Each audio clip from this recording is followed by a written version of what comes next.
Hi ಎಲ್ಲ guys, ನಮಸ್ಕಾರ. Welcome back to my YouTube channel. Guys, ಇವತ್ತಿನ ಕಂಟೆಂಟ್ ಏನು ಅಂದರೆ, ಕಂಟೆಂಟ್ ಆರ್ ಕಾನ್ಸೆಪ್ಟ್ ಎರಡರಲ್ಲಿ ಏನಾರ ಒಂದು. ಸೊ ಏನು ಅಂದರೆ, ಎ ಐ ನಿಮ್ಮ ಒಂದು ಟ್ರೇಡಿಂಗಿಗೆ ಎಲ್ಪ್ ಮಾಡುತ್ತಾ? ಸೊ ಎ ಐ ಮೇಲೆ ಡಿಪೆಂಡ್ ಆಗಿ ನಾನು ಸ್ಟಾಕ್ ಮಾರ್ಕೆಟ್ ಮೇಲೆ ಇನ್ವೆಸ್ಟ್ ಮಾಡ್ಬೋದಾ?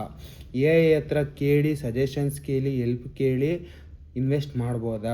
ಗೈಸ್, ಇದಕ್ಕೆ ನಾನು ಏನು ಹೇಳಕೊಡ್ತೀನಿ ಅಂದರೆ 100% ಬೇಡ ಗೈಸ್. ಇದು ಹೆವಿ ಡೇಂಜರಸ್ಸು. ಯಾಕೆ ಅಂದರೆ, ನೀವು ಆಟ ಆಡ್ತಿರೋದು ಬಂದ್ಬಿಟ್ಟು ಒರಿಜಿನಲ್ ಅಮೌಂಟಿಂದ, ಯಾವುದೋ ಒಂದು ಡೂಪ್ಲಿಕೇಟ್ ಅಮೌಂಟು ಅಥವಾ ಸುಮ್ಮನೆ ಏನೋ ಒಂದು ಗೇಮಲ್ಲಿ ಆಟ ಆಡ್ತಾ ಇರೋದು ನೀವು. ಸೊ ಗೇಮ್ ಅಲ್ವಾ ಬಿಡು, ಹೋದರೆ ನನ್ನ ದುಡ್ಡು ಅಂದರೆ ಒರಿಜಿನಲ್ ಅಮೌಂಟ್ ಏನು ಲಾಸ್ ಆಗೋಲ್ಲ. ಕಾಯಿನ್ಸು ಅಥವಾ ಅದರದ್ದು ಏನೋ ಒಂದು ಇದಿರುತ್ತೆ, ಓಕೆ, ಅದು ತಾನೇ ಲಾಸ್ ಆಗೋದು ಅನ್ನೋದಕ್ಕೆ. ನನ್ನ ಕೇಳೋದಾದರೆ 100% ದಯವಿಟ್ಟು ಎ ಐ ಮೇಲೆ ಡಿಪೆಂಡ್ ಆಗಿ ಸ್ಟಾಕ್ ಮಾರ್ಕೆಟ್ಗಾಗಲಿ, ಟ್ರೇಡಿಂಗ್ ಆಗಲಿ, ಫ್ಯೂಚರ್ ಆ್ಯಂಡ್ ಆಪ್ಷನ್ಸ್ಗಂತೂ ಎಂಟರ್ ಆಗಲೇಬೇಡಿ. ಎ ಐ ಹೆವಿ ಡೇಂಜರಸ್ ಅಂದರೆ ಅದು ಹೇಳೋದು ತಪ್ಪಾಗಿ ಹೇಳುತ್ತಾ, ಹೇಳೋದು ಕರೆಕ್ಟಾಗಿ ಹೇಳುತ್ತಾ ಅನ್ನೋದನ್ನ ನಾನು ಮುಂದಕ್ಕೆ ಫುಲ್ ಕಂಪ್ಲೀಟ್ ವಿಡಿಯೋ ನೋಡಿ ಕಂಪ್ಲೀಟಾಗಿ ಅರ್ಥ ಆಗುತ್ತೆ. ಯಾಕೆ ಅಂದರೆ ಎ ಐ 100% ತಪ್ಪು ಹೇಳುತ್ತೆ ಅಂತಲ್ಲ. ನೀವು ಇನ್ವೆಸ್ಟ್ ಮಾಡಬೇಕಾದಾಗ, ಫಾರ್ ಎಕ್ಸಾಂಪಲ್ ನಾನು ಇವಾಗ ಕೂತಿದ್ದೀನಿ, ನನ್ನ ಹತ್ರ ಇವಾಗ ಅಕೌಂಟಲ್ಲಿ ಒಂದು 5,000 ಅಮೌಂಟ್ ಇದೆ ಅಂತ ಅಂದ್ಕೊಳ್ಳಿ. ಸೊ 5,000 ಅಮೌಂಟ್ ಐತೆ, ನಾನು ಯಾವುದಕ್ಕಾರ ಒಂದು ಸ್ಟಾಕಾಗಿ ಇನ್ವೆಸ್ಟ್ ಮಾಡಬೇಕು. ಯಾಕಂದರೆ 5,000 ನನಗೇನು ಇವಾಗ ಸದ್ಯಕ್ಕೆ ಎಮರ್ಜೆನ್ಸಿ ಇಲ್ಲ.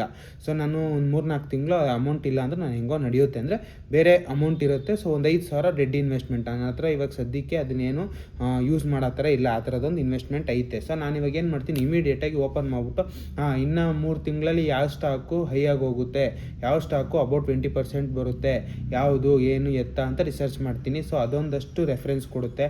ಸೊ ಟಾಪ್ 1, ಟಾಪ್ 2, ಟಾಪ್ 3 ಅಂತ ನಾನು ಏನು ಸ್ಟಡಿನೇ ಮಾಡಲ್ಲ. ಅದು ಟಾಪ್ 1 ಕಂಪನಿ XXXX ಅಂದರೆ VPPA ಫ್ಯಾಷನ್ಸ್ ಅಂತಲೇ ಇಟ್ಕೊಳ್ಳಿ. ನಂದು ಸ್ಟಾಕ್ ಮಾರ್ಕೆಟಲ್ಲಿ ಇಲ್ಲ ಗೈಸ್. VPPA ಫ್ಯಾಷನ್ಸ್ ಬಂದು ಪ್ರೈವೇಟ್ ಲಿಮಿಟೆಡ್ ಕಂಪನಿ, ಇದು ಪಬ್ಲಿಕ್ ಲಿಮಿಟೆಡ್ ಕಂಪನಿ ಅಲ್ಲ. ಇದು ಸ್ಟಾಕ್ಸಲ್ಲಿಲ್ಲ. ದಯವಿಟ್ಟು ಹೋಗಿ ಸರ್ಚ್ ಎಲ್ಲ ಮಾಡೋಕ್ಕೆ ಹೋಗ್ಬಿಡಿ. ಇದು ಯಾವುದೇ ಥರ ಪ್ರಮೋಷನು ಅಲ್ಲ. ಸೊ ನಂದು ಬ್ರ್ಯಾಂಡ್ ಆಗಿರೋದ್ರಿಂದ ನಾನು ತಗೋತಿದ್ದೀನಿ. ಬೇರೆ ಹೆಸರುಗಳು ತಗೊಳ್ಳೋದ್ರಿಂದ ಏನಾಗುತ್ತೆ ಅಂದರೆ, ಕೆಲವೊಬ್ಬರು ಮೋಟಿವೇಟ್ ಆಗ್ಬಿಟ್ಟು ಅದ್ರ ಮೇಲೆ ಇನ್ವೆಸ್ಟ್ ಮಾಡೋಕ್ಕೆ ಸ್ಟಾರ್ಟ್ ಮಾಡ್ತಾರೆ. ಎಕ್ಸಾಂಪಲ್ ತಗೊಂಡವ್ರೆ ಅಂದರೆ ಇದು ಮೇ ಬಿ ನಡಿಬೋದೇನೋ ಈ ಸ್ಟಾಕು ಅನ್ನೋದೇ ಎಕ್ಸಾಂಪಲ್ ತಗೊಳಕ್ಕೆ ಹೋಗ್ತಾರೆ. ಅದಕ್ಕೋಸ್ಕರ ನನ್ನ ಶಾಪ್ನೇ ನಾನು ಎಕ್ಸಾಂಪಲಾಗಿ ಕೊಡ್ತಾ ಇದ್ದೀನಿ. ಸೊ ಇದು ಯಾವುದೇ ಥರ ಸ್ಟಾಕಲ್ಲಿಲ್ಲ. ದಯವಿಟ್ಟು ಅದನ್ನು ರಿಸರ್ಚ್ ಮಾಡೋಕ್ಕೆ ಹೋಗಬೇಡಿ. ಸೊ VPPA ಫ್ಯಾಷನ್ಸ್ ಅಥವಾ VPPA ಗ್ರೂಪ್ಸ್ ಅಂತ ಒಂದು ಸ್ಟಾಕು.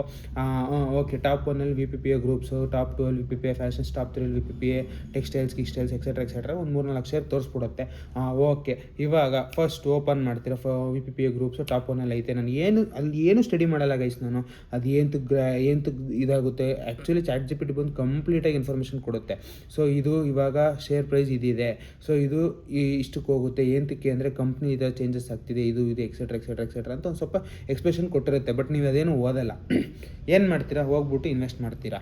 ಇದು ಬೆಳೆಯುತ್ತಾ ಗೈಸ್? ಬೆಳೆಯಲ್ಲ ಅಂತಲೂ ಹೇಳಲ್ಲ, ಬೆಳೆಯುತ್ತೆ ಅಂತಲೂ ಹೇಳಲ್ಲ. 50-50 ಅಂತಲೂ ಅಲ್ಲ.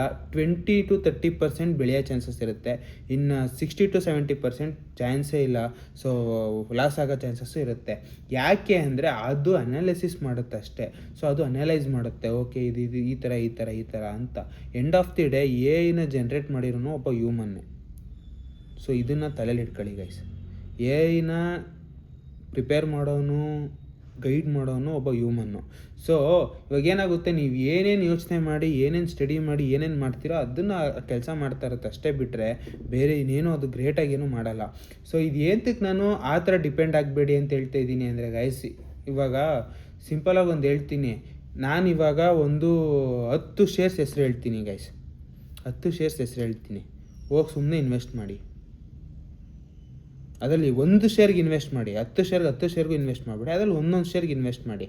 ಸೊ ಇವಾಗ ಏನಾಗುತ್ತೆ, ಒಂದು 100 ಜನ ನನ್ನ ವೀಡಿಯೋ ನೋಡ್ತವ್ರೆ ಅಂದ್ಕೊಂಡ್ರೆ 10 ಜನ ಒಂದೊಂದೊಂದು ಕಂಪ್ನಿಗೆ ಶೇರ್ ಹಾಕೋ ಥರ ಆಗಿರುತ್ತೆ. ಆಲ್ಮೋಸ್ಟ್ ಡಿವೈಡ್ ಆಗಿರುತ್ತೆ. ಇವಾಗ ನಾನು ಹೇಳಿರೋ 157 ಕಂಪನೀಸು ತುಂಬ ಪ್ರಾಫಿಟ್ ಮಾಡುತ್ತೆ. ಅವ್ರ ಪ್ರಕಾರ ನಾನು ದೇವರು. ಸೊ ಇನ್ನು ಮಿಕ್ಕಿದಿರುತ್ತಲ್ಲ 157 ಬಿಟ್ಟು ನಂಬರ್ಸ್ಗಳು 2, 3, 4, 6, 8, 9, 10 ಈ ಥರ ನಂಬರ್ಸ್ಗಳಿರುತ್ತಲ್ಲ, ಈ ಥರ ಇಷ್ಟು ಇದರಲ್ಲಿ ಇರೋದೊಂದು ಕಂಪ್ನೀಸ್ ಇರುತ್ತಲ್ಲ, ಇದ್ರ ಮೇಲೆ ಇನ್ವೆಸ್ಟ್ ಮಾಡಿರೋದು ಏನಾಗುತ್ತೆ, ಲಾಸ್ ಆಗೋಗುತ್ತೆ. ಸೊ ಅದರಲ್ಲೂ ಅಂತೂ 9-10 ಇರೋರಂತೂ ಫುಲ್ಲು ಅಟ್ಟರ್ ಲಾಸ್ ಆಗೋಗುತ್ತೆ. 80% ಗಂಟ ಲಾಸ್ ಆಗೋಗುತ್ತೆ. ಇವಾಗ ಅವ್ರ ದೃಷ್ಟಿಲಿ ನಾನು ಕೆಟ್ಟವನು, 9-10 ಅವರ ದೃಷ್ಟಿಲಂತೂ ವಿಪರೀತ ಕೆಟ್ಟವನು. ಸೊ ಇದೇ ಹೇಳ್ತೀನಿ. ಇವಾಗ ನಾನೇ ಎ ಐ ಅಂತ ಇದು ಮಾಡಿ ಇಮ್ಯಾಜಿನ್ ಮಾಡ್ಕೊಳ್ಳಿ. ಸೊ ನಾನು ಹೇಳೋ ಕಂಪ್ನಿಗಳಲ್ಲಿ ನೀವು ಫಸ್ಟ್ ಕಂಪ್ನಿಗೆ ಇನ್ವೆಸ್ಟ್ ಮಾಡಿರ್ತೀರ, ಸೆಕೆಂಡ್ ಕಂಪ್ನಿಗೆ ಇನ್ವೆಸ್ಟ್ ಮಾಡಿರ್ತೀರ, ಥರ್ಡ್ ಕಂಪ್ನಿಗೆ ಇನ್ವೆಸ್ಟ್ ಮಾಡಿರ್ತೀರ, ಒಬ್ಬೊಬ್ರು ಒಂದೊಂದು ಕಂಪ್ನಿಗೆ ಇನ್ವೆಸ್ಟ್ ಮಾಡಿರ್ತೀರ. So end of the day ಅದು ನಿಮ್ಮ ದುಡ್ಡು ಲಾಸ್ ಆದರೆ ನಿಮ್ಗೆ ಆಗೋದು. ಇವಾಗ ನಾನಾದರೂ ಒಬ್ಬ ಮನುಷ್ಯ, ಇವಾಗ ನಾನೇನೋ ರೆಫರೆನ್ಸ್ ಕೊಟ್ಟೆ ಅಂತ ನೀವಾಗಿ ಇನ್ವೆಸ್ಟ್ ಮಾಡಿ ಫುಲ್ ಲಾಸ್ ಆಗೋದ್ರೆ ನೀವು ಹುಡುಕಬಂದು ನನಗೆ ಹೊಡಿಬೋದು. ಫಾರ್ ಎಕ್ಸಾಂಪಲ್ ಹೇಳ್ತಾರೆ, ನಾನು ಯಾವುದೇ ಕಾರಣಕ್ಕೂ ಯಾವ ಥರ ಸ್ಟಾಕ್ಸು ಆ ಥರ ಹೇಳ್ತಾ ಇಲ್ಲ. ಆಮೇಲೆ ನೀವೇನೇನೋ ಅನ್ಕೋಬೇಡಿ, ಇವನೇನೋ ಹೇಳ್ತಾನೆ ನೆಕ್ಸ್ಟ್ ಇವನು ಯಾವುದೋ ಒಂದು 5 ಸ್ಟಾಕ್ ಹೇಳ್ತಾನೆ ಅಂತ ಯಾವುದೇ ಕಾರಣಕ್ಕೂ ಕೈಬೇಡಿ. ನಾನು ಆ ಥರ ಹೇಳೋದೇ ಇಲ್ಲ.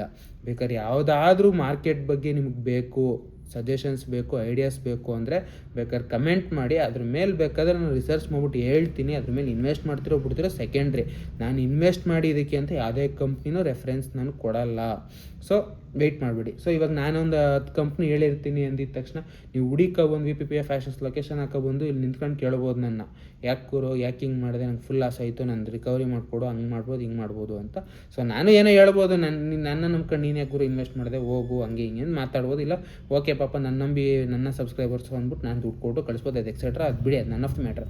ಬಟ್ AI ತಪ್ಪು ಮಾಡಿದ್ರೆ ಯಾರನ್ನೋ ಕೇಳ್ತೀರಾ ನೀವು? ಏನು AI ಮೇಲೆ ಕೇಸ್ ಹಾಕ್ತೀರಾ? ಸೊ ಯಾವುದೇ ಥರ ಇದರಲ್ಲೂ ರೂಲ್ಸ್ ಆ್ಯಂಡ್ ರೆಗ್ಯುಲೇಷನ್ಸಲ್ಲೂ ಇಲ್ಲ AI ನೋಡ್ಕೊಂಡು 100% ಕಾಪಿ ಮಾಡಿ ದುಡ್ಡು ಮಾಡಿ ಅಂತ ಯಾವುದೇ ಒಂದು ರೂಲ್ಸು ರೆಗ್ಯುಲೇಷನ್ಸು ಇಲ್ಲ. ಸೊ ನೀವು ಹೋಗಿ ಕೇಸಾಗಿ ಕಂಪ್ಲೇಂಟ್ ಮಾಡಿ ನಾನು AI ಮಾತನ್ನ ಕೇಳ್ಕೊಂಡು ನಾನು ಇಷ್ಟು ಕೋಟಿ ಲಾಸ್ ಮಾಡ್ಕೊಂಡೆ ಅಂತಂದ್ರೂ ಅದನ್ನು ಎಕ್ಸೆಪ್ಟ್ ಮಾಡಲ್ಲ. ಅದು ಒಂದು ಇಮ್ಯಾಜಿನರಿ ವರ್ಲ್ಡ್ ಥರ ಅಷ್ಟೇ. ಸೊ ಅದ್ರ ಮೇಲೆ ಡಿಪೆಂಡ್ ಆಗಿ ಅಂತ ಯಾರೂ ಹೇಳಿಲ್ಲ, ಅದ್ರ ಮೇಲೆ ಇನ್ವೆಸ್ಟ್ ಮಾಡಿ ಅಂತಲೂ ಯಾರೂ ಹೇಳಿಲ್ಲ. ಸೊ ಅದಕ್ಕೋಸ್ಕರ ಮಾಡಬೇಡಿ. ಇವಾಗ AI ನೋಡ್ಕೊಂಡು ಸ್ಟಾಕ್ ಮಾರ್ಕೆಟಲ್ಲಿ ಇನ್ವೆಸ್ಟ್ ಮಾಡೋದು ಹೇಗೆ ಅಂತ ಸುಮಾರು ಜನಕ್ಕೆ ಡೌಟ್ ಇರುತ್ತೆ. ಗುರು ನಾನೇನು ಗುರು, ನಾನು ಏನು ಕೇಳಿದ್ರು ಕರೆಕ್ಟಾಗಿ ಹೇಳ್ಬಿಡುತ್ತೆ, ಅದಕ್ಕೆ ಸ್ಟಾಕ್ ಮಾರ್ಕೆಟ್ ಬಗ್ಗೆ ಗೊತ್ತಿರಲ್ವಾ, ಸ್ಟಾಕ್ಸ್ ಬಗ್ಗೆ ಗೊತ್ತಿರಲ್ವಾ, ನೆಕ್ಸ್ಟ್ ಲೆವೆಲ್ ಗುರು ನೀನಂತೂ ಏನೋ ಬೋಗಸ್ ಬಿಡ್ತಿದ್ಯಾ, ನಾನು AI ನೋಡೇ ಮಾಡ್ತೀನಿ ಅಂದರೆ ಮಾಡಿ ಗೈಸ್. ನಾನೊಂದು ಹೇಳ್ತೀನಿ, ಅದನ್ನು ಫಾಲೋ ಮಾಡಿ. AI ನೋಡಿ ಮಾಡಬೇಕು ಅಂದರೆ ಫಸ್ಟ್ ಆಫ್ ಆಲು ಸ್ಟಾಕ್ ಮಾರ್ಕೆಟಲ್ಲಿ ಇನ್ವೆಸ್ಟ್ ಮಾಡಬೇಕಾದ್ರೆ ಏನೇನನ್ನು ನಾವು ಸ್ಟಡಿ ಮಾಡಬೇಕು ಅಂತ ರಿಸರ್ಚ್ ಮಾಡಿ, ಗ್ರಾಫ್ ಸ್ಟಡಿ ಹೆಂಗೆ ಮಾಡಬೇಕು ಅಂತ ರಿಸರ್ಚ್ ಮಾಡಿ. ಸೊ ಅದರಲ್ಲಿ ಒಂದಷ್ಟು ಪ್ರಿಪ್ರೇಷನ್ ಆಗಿ, ಸೊ ಬೇಸಿಕ್ ಲೆವೆಲಲ್ಲಿ ಪ್ರಿಪ್ರೇಷನ್ ಆಗಿ, ಸೊ ಅದನ್ನು ಇಂಪ್ಲಿಮೆಂಟ್ ಮಾಡ್ಕೊಂಡು ಕೆಲವೊಂದು ಶೇರ್ಸ್ಗಳ ಮೇಲೆ ಹೋಗಿ ಕೆಲವೊಂದು ಸ್ಟಾಕ್ ಅಥವಾ ಕೆಲವೊಂದು ಕಂಪ್ನೀಸ್ ಮೇಲೆ ರಿಸರ್ಚ್ ಮಾಡಿ ಒಂದು ಟಾಪ್ 10 ಕಂಪ್ನಿನ ತೆಗೆದಿಟ್ಕೊಳ್ಳಿ. ಸೊ ಟಾಪ್ 10 ಕಂಪ್ನಿ ತೆಗೆದಿಟ್ಕೊಂಡು ಹೋಗ್ಬಿಟ್ಟು 1 2 3 4 5 ಇಷ್ಟು ಕಂಪ್ನಿಲಿ ಯಾವುದು ಟಾಪ್ 1 ಟಾಪ್ 2 ಅಂತ ಟಾಪ್ 10ವರ್ಗೂ ನಾನು ಸಜೆಸ್ಟ್ ಮಾಡು, ಟಾಪ್ 1 ಇದು ಬಂತು ಇದಕ್ಕೆ ಇನ್ವೆಸ್ಟ್ ಮಾಡೋ ಅಂತ ಈ ಥರ ಅಲ್ಲ ಗೈಸ್. ಸೆಲೆಕ್ಟ್ ಮಾಡಿ 10 ಕಂಪ್ನಿ ಸೆಲೆಕ್ಟ್ ಮಾಡಿ 10 ಕಂಪ್ನಿ ಇಟ್ಕೊಳ್ಳಿ, ಲಿಸ್ಟ್ ಮಾಡಿ.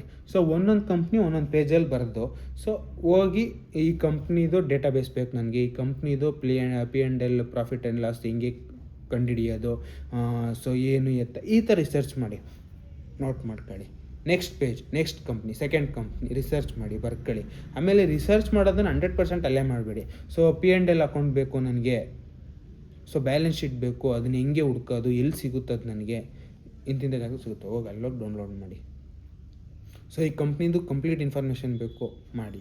ಈ ಕಂಪ್ನಿ ಯಾವ ಇದ್ರ ಮೇಲೆ ಬೇಸ್ ಮೇಲೆ ರನ್ ಆಗುತ್ತೆ, ಈ ಕಂಪ್ನಿ ಎಲ್ಲ ರಿಸರ್ಚ್ ಮಾಡಿ ಬರ್ಕೊಳ್ಳಿ. ಅದನ್ನು ನೀವು ಬೈಫರ್ಗೆಟ್ ಮಾಡಿ. ಸೊ ಅದರಲ್ಲಿ ಟಾಪ್ 5 ಕಂಪ್ನಿ ಲಿಸ್ಟಿಂಗ್ ಮಾಡ್ಕೊಳ್ಳಿ. ಆ ಟಾಪ್ 5 ಕಂಪ್ನಿಲಿ ಇನ್ನೂ ಡೆಪ್ತಾಗಿ ರಿಸರ್ಚ್ಗೆ ಹೋಗಿ, ಡೆಪ್ತಾಗಿ ರಿಸರ್ಚ್ಗೆ ಹೋಗಬೇಕು. ಸೊ ಅದರಲ್ಲಿ ಒಂದು ಟಾಪ್ 3 ಕಂಪ್ನಿ. ಸೊ ನೀವು 3 ಕಂಪ್ನಿಗೆ ಇನ್ವೆಸ್ಟ್ ಮಾಡಬೇಕು ಅಂತಿದ್ರೆ 3 ಕಂಪ್ನಿಗೆ ಆರಾಮಾಗಿ ಇನ್ವೆಸ್ಟ್ ಮಾಡ್ಬೋದು. ಬೇಡ ನಾನು ಒಂದೇ ಕಂಪ್ನಿಗೆ ಇನ್ವೆಸ್ಟ್ ಮಾಡಬೇಕು ಅಂದರೆ ನನ್ನ ಸಜೆಷನ್ ಬಂದ್ಬಿಟ್ಟು ಒಂದು 50,000 60,000 ಅಮೌಂಟ್ ಇದ್ದರೆ ಒಂದೇ ಕಂಪ್ನಿಗೆ ಇನ್ವೆಸ್ಟ್ ಮಾಡಿಬಿಡಿ. ಒಂದು 5,000 ಮ್ಯಾಕ್ಸ್ ಟು ಮ್ಯಾಕ್ಸ್ 10,000 ಒಳಗಡೆ ಇದ್ದರೆ ಒಂದೇ ಕಂಪ್ನಿಗೆ ಇನ್ವೆಸ್ಟ್ ಮಾಡೋಕ್ಕೆ ಟ್ರೈ ಮಾಡಿ. ಸೊ ನನ್ನ ಕಡೆಯಿಂದ ಸಜೆಷನ್ ಏನಂದರೆ ಒಂದೇ ಕಂಪ್ನಿಗೆ ಯಾವುದೇ ಕಾರಣಕ್ಕೂ ಇನ್ವೆಸ್ಟ್ ಮಾಡಿಬಿಡಿ. ಸೊ ಒಂದು 2-3 ಕಂಪ್ನಿ ಇಟ್ಕೊಳ್ಳಿ. ಅದರಲ್ಲೂ ತುಂಬ ಥರ ಕ್ಯಾಟಗರೀಸ್ ಇಟ್ಕೊಳ್ಳಿ. ಇವಾಗ ಒಂದು ಫುಡ್ ಕ್ಯಾಟಗರಿ, ಒಂದು ಇದ್ರ ಕ್ಯಾಟಗರಿ, ಫುಡ್ ಅಂದರೆ ಕಿಚನ್ ಐಟಮ್ಸು, ಫುಡ್ಡು, ವೆಜಿಟೇಬಲ್ಸ್ ಈ ಥರದೊಂದಷ್ಟು ಕಂಪ್ನೀಸು. ಇನ್ನೊಂದು ನೀವು ಡೈಲಿ ಯೂಸ್ ಮಾಡೋ ಮೆಟೀರಿಯಲ್ಸು ಅಂದರೆ ಸೋಪು, ಶಾಂಪು, ಇದು ಎಕ್ಸೆಟ್ರಾ ಕ್ಲೀನಿಂಗು, ಈ ಥರದಕ್ಕೂ ಒಂದಷ್ಟು ಲಿಸ್ಟ್ ಮಾಡ್ಕೊಳ್ಳಿ. ಇನ್ನೊಂದು ಎಕ್ಸೆಟ್ರಾ ರಿಲಯನ್ಸ್ ಕಂಪ್ನಿ, ಆ ಕಂಪ್ನಿ ಈ ಕಂಪ್ನಿ ಎಷ್ಟೊಂದು ಕಂಪ್ನಿಗಳಿರುತ್ತೆ, ಸಿಮ್ಮು ಗಿಮ್ಮು ಆ ಥರ ಕಂಪ್ನೀಸ್ ಮೇಲೆ ಇನ್ವೆಸ್ಟ್ ಮಾಡೋಕ್ಕೆ ಟ್ರೈ ಮಾಡಿ. ಸೊ ಈ ಥರ 3 ಕ್ಯಾಟಗರಿಲಿ ನೀವು ಡಿವೈಡ್ ಮಾಡಿದಾಗ ಏನಾಗುತ್ತೆ, ಒಂದು ಕಂಪ್ನಿ ಹೈ ಆದಾಗ ಒಂದು ಕಂಪ್ನಿ ಲೋ ಆಗೋ ಚಾನ್ಸಸ್ ಇರುತ್ತೆ. ಒಂದೇ ಕಂಪ್ನಿಗೆ ಇನ್ವೆಸ್ಟ್ ಮಾಡಬೇಕು ಅಂದರೆ ಇನ್ನೂ ಡೆಪ್ತಾಗಿ ರಿಸರ್ಚ್ ಮಾಡಿಬಿಟ್ಟು top 3 company, top 1 company select ಮಾಡ್ಕೊಂಡು ಅದ್ರ ಮೇಲೆ ಇನ್ವೆಸ್ಟ್ ಮಾಡಿ ಗೈಸ್. ಸೊ ಈ ರೀತಿ AI ಬಳಸ್ಕೋಬೇಕು. ನೀವು ಏಕ್ದಮ್ ಹೋಗ್ಬಿಟ್ಟು ನನಗೆ 10,000 ಐತೆ ಅಕೌಂಟಲ್ಲಿ, ಸೊ ನಾನಿವಾಗ ಒಂದೇ ಕಂಪ್ನಿ ಮೇಲೆ ಇನ್ವೆಸ್ಟ್ ಮಾಡಬೇಕು, ಸೊ ನನಗೀಗ ಟಾಪ್ 5 ಕಂಪ್ನೀಸ್ ಬೇಕು ಅಂತ ಹೇಳಿದ ತಕ್ಷಣ ಅದಕ್ಕೆ ಕೊಡಲ್ಲ. ಸೊ ಗೈಸ್, ನೀವು ಎಐನ ನಾನು ಹೇಳೋದನ್ನ ನಿಮಗೆ ನಂಬಕ್ಕಾಯ್ತಾ ಇಲ್ಲ. ಏನು ಗುರು ನೀನು ಬರೀ ಬೋಗಸೆ ಬಿಡ್ತಿದ್ಯಾ, ನಾನು ಏನೇ ಕೇಳಿದ್ರೆ ಕರೆಕ್ಟಾಗಿ ಹೇಳುತ್ತೆ, ನಾನು ಎಐನ ಕೇಳ್ಕೊಂಡೆ ನಾನು ಇನ್ವೆಸ್ಟ್ ಮಾಡ್ತೀನಿ. ಆಮೇಲೆ ಇನ್ನೂ ಕೆಲವರು ಟ್ಯಾಲೆಂಟೆಡ್ ಪೀಪಲ್ಸ್ ಇರ್ತಾರೆ, ನಾನು ಎಐನ ಕೇಳ್ಕೊಂಡು ಇನ್ವೆಸ್ಟ್ ಮಾಡಿದ್ದೀನಿ. ಸೊ ನನಗೇನಿಲ್ಲ ಅಂದ್ರೂ 10,000 ಹಾಕ್ಬಿಟ್ಟು ನನಗೆ 6 ತಿಂಗ್ಳಿಗೆ ಏನಿಲ್ಲ ಅಂದರೂ ₹100 ಎಕ್ಸ್ಟ್ರಾ ಆಗೈತೆ ಗಾಯ್ಸ್. ಅದು ಮ್ಯಾಟ್ರಾ ಗಾಯ್ಸ್, ಸಿಂಪಲಾಗಿ ಹೇಳ್ತೀನಿ. ₹1,000ಗೆ ₹10 ದೊಡ್ಡದಾಗೋದು ಏನು ವಿಷಯ ಗಾಯ್ಸ್? ಅಥವಾ 10,000 ಹಾಕಿದ್ದೀನಿ ₹100 ದೊಡ್ಡದು ಅಂದರೆ ಏನು ಗಾಯ್ಸ್? ಅದು ಎಷ್ಟು ಪರ್ಸೆಂಟೇಜ್? 1% 2% ಬಂದಿರುತ್ತೆ ಅಷ್ಟೇ. ಸೊ ಆ ಥರ ಅಲ್ಲ ಸ್ಟಾಕ್ ಮಾರ್ಕೆಟು. ನೆಕ್ಸ್ಟ್ ಲೆವೆಲಾಗಿ ದುಡ್ಡು ಮಾಡ್ಬೋದು ನೀವು. ಕರೆಕ್ಟಾಗಿ ಸ್ಟಡಿ ಮಾಡಿ, ಕರೆಕ್ಟಾಗಿ ಇಂಟ್ರೆಸ್ಟ್ ತೋರಿಸಿ ಕೂತ್ಕೊಂಡ್ರೆ ತಿಂಗ್ಳಿಗೆ ಏನಿಲ್ಲ ಅಂದರೂ 5 to 10% ದುಡಿಬೋದು. ಸೊ ಇದನ್ನು ಸ್ಟಾಕ್ ಮಾರ್ಕೆಟ್ ಅಂತಾರೆ. ಸೊ ಅದಕ್ಕೋಸ್ಕರ ನಾನು ನಿಮ್ಗೆ ಹೇಳ್ತಾ ಇರೋದು, ನೀವು 2%, 3 ತಿಂಗ್ಳಿಗೆ, 6 ತಿಂಗ್ಳಿಗೆ 1%, 2%, 5% ದುಡಿಯೋರಿದ್ರೆ ಆರಾಮಾಗಿ ಎಐನ ಸಜೆಷನ್ ಕೇಳ್ಕೊಳ್ಳಿ. ಬಟ್ ಅದನ್ನು 100% ನಾನು ಕೊಡೋಕ್ಕಾಗಲ್ಲ ಗೈಸ್. ಈ ಥರ ಸ್ಟಡಿ ಮಾಡಬೇಕಾಗುತ್ತೆ ಕಂಪ್ಲೀಟಾಗಿ. ಆಮೇಲೆ ನಾನು ಹೇಳೋದು ಡೌಟು, ನಾನು ಹೇಳ್ತಾ ಇರೋದು ತಪ್ಪು ಅಂತ ಅನಿಸಿದ್ರೆ ನೀವು ಬೇಕಾದರೆ ರಿಸರ್ಚ್ ಮಾಡಿ ಯಾವುದಾದ್ರೂ ಒಂದು ಕಂಪ್ನಿ ಹೆಸ್ರನ್ನ ಹಾಕಿ ಗೈಸ್. ಕಂಪ್ನಿ ಹೆಸ್ರನ್ನ ಹಾಕ್ಬಿಟ್ಟು ಇದ್ರ ಬಗ್ಗೆ ಫುಲ್ಲು ಬ್ರೀಫಾಗಿ ನನಗೆ ಬೇಕು, ನನಗೆ ಫುಲ್ ಇನ್ ಡೀಟೇಲ್ ಆಗಿ ಬೇಕು ಅಂತ ಕೇಳಿ. ಅದು ಕೊಡೋದೇ ಮ್ಯಾಕ್ಸ್ ಟು ಮ್ಯಾಕ್ಸ್ ಅಂದರೆ ಒಂದು 50 ಲೈನೋ ಏನೋ ಕೊಡುತ್ತೆ ಅಷ್ಟೇ. ಅದಾದಮೇಲೆ ಅದರಲ್ಲೇ ಒಂದು ಟಾಪಿಕ್ ತಗೊಂಡು ಅದ್ರ ಬಗ್ಗೆ ಕೇಳಿ. ಅದ್ರದ್ದು ಬಗ್ಗೆನೂ 50 ಲೈನ್ ಕೊಡುತ್ತೆ. ಸೊ ಇದರಲ್ಲೇ ಅರ್ಥ ಮಾಡ್ಕೊಳ್ಳಿ. ಅದಕ್ಕೆ ಲಿಮಿಟೇಷನ್ ಇರುತ್ತೆ. ನಾವು ಒಂದು ಕ್ವಶನ್ ಕೇಳಿದ ತಕ್ಷಣ ಅದು ಏನು ಲಿಮಿಟ್ಲೆಸ್ ಆಗಿ ಎಷ್ಟು ಲೆಂತಿ ಬೇಕೋ ಅಷ್ಟು ಲೆಂತಿಲಿ ಆನ್ಸರ್ ಕೊಡೋಕ್ಕೆ ಆಗಲ್ಲ. ಯಾಕಂದರೆ ಎಲ್ಲದಕ್ಕೂ ಲಿಮಿಟ್ ಸೆಟ್ ಮಾಡಿರ್ತಾರೆ. ಯಾಕೆಂದರೆ ಅವ್ರು ರಿಸರ್ಚ್ ಜಾಸ್ತಿ ಆಗಬೇಕು, ಅವ್ರಿಗೆ ಸರ್ಚ್ ಮಾಡೋದು ಜಾಸ್ತಿ ಮಾಡಬೇಕು. ಸೊ ನೀವು ಏನೇ ಕ್ವಶನ್ ಹಾಕಿದ್ರೂ ಅದು ಬರೋದೇ limited lines. Okay, 100 lines, 50 lines, 20 lines ಅಷ್ಟೇ ಬರೋದು ಲಿಮಿಟಾಗಿ. ಅದ್ರ ಮಧ್ಯದಲ್ಲಿ ಯಾವ್ದಾರ ಒಂದು ಕಾನ್ಸೆಪ್ಟ್ ತಗೊಂಡು ಅದ್ರ ಬಗ್ಗೆ ಹಾಕ್ಬಿಟ್ಟು ನನಗೆ ಇದ್ರ ಬಗ್ಗೆ ಬ್ರೀಫಾಗಿ ಬೇಕು ಅನ್ನಿ, ಅದ್ರ ಬಗ್ಗೆನೂ ಒಂದು 50 ಲೈನ್ ಕೊಡುತ್ತೆ. ಅದರಲ್ಲಿ ಒಂದು ಪಾಯಿಂಟ್ ತಗೊಂಡು ಅದನ್ನು ಹಾಕ್ಬಿಟ್ಟು ಇದ್ರ ಬಗ್ಗೆ ಬ್ರೀಫಾಗಿ ಬೇಕು ಅನ್ನಿ ಅದ್ರ. ಸೊ ಇದ್ರಲ್ಲಿ ಅರ್ಥ ಮಾಡ್ಕೊಳ್ಳಿ, ಅದಕ್ಕೂ ಲಿಮಿಟೇಷನ್ಸ್ ಅನ್ನೋದೊಂದು ಸೆಟ್ ಮಾಡಿರ್ತಾರೆ. ಸೊ ನೀವು ಒಂದು ಕ್ವಶನ್ ಹಾಕಿದ ತಕ್ಷಣ ಏನು ಅದ್ರ ಬಗ್ಗೆ ಏನು ಗೊತ್ತು 100% ಇನ್ಫಾರ್ಮೇಷನ್ ಅದು ಕೊಡೋಲ್ಲ. ಅದಕ್ಕೆ ಎಷ್ಟು ಬೇಕೋ ಅಷ್ಟೇ ಆನ್ಸರ್ಸು. ಅಂದರೆ ಇವಾಗ ಒಂದು 50 ಲೈನ್ ಸೆಟ್ ಮಾಡಿರ್ತಾರೆ, 50 ಲೈನಲ್ಲಿ ನಾನು ಬೆಸ್ಟ್ ಏನು ಕೊಡ್ಬೋದು ಅನ್ನೋದು ರಿಸರ್ಚ್ ಮಾಡಿಕೊಡುತ್ತೆ. ಅದ್ರ ಬಗ್ಗೆ ನೀವು ಕೆಲವೊಂದು ಲೈನ್ಸ್ ನಿಮ್ಗೆ ಅರ್ಥ ಆಗದೆ ಹೋದಾಗ ಅದನ್ನು ಹಾಕ್ದಾಗ ಅದರಲ್ಲಿ 50 ಲೈನ್ಸ್ ಕೊಡುತ್ತೆ. ಸೊ ಈ ರೀತಿ ಮಾಡೋದ್ರಿಂದ ನೀವು ರಿಸರ್ಚ್ ಮಾಡೋಕ್ಕೆ ಯೂಸ್ ಮಾಡ್ಕೊಳ್ಳಿ ಹೊರತು ಡೈರೆಕ್ಟಾಗಿ ಏಕ್ದಮ್ ಕ್ಲಾರಿಟಿಗೆ ಬಂದ್ಬಿಟ್ಟು ಅದ್ರ ಮೇಲೆ ಇನ್ವೆಸ್ಟ್ ಮಾಡೋದಕ್ಕೆ ಹೋಗಬೇಡಿ ಗೈಸ್.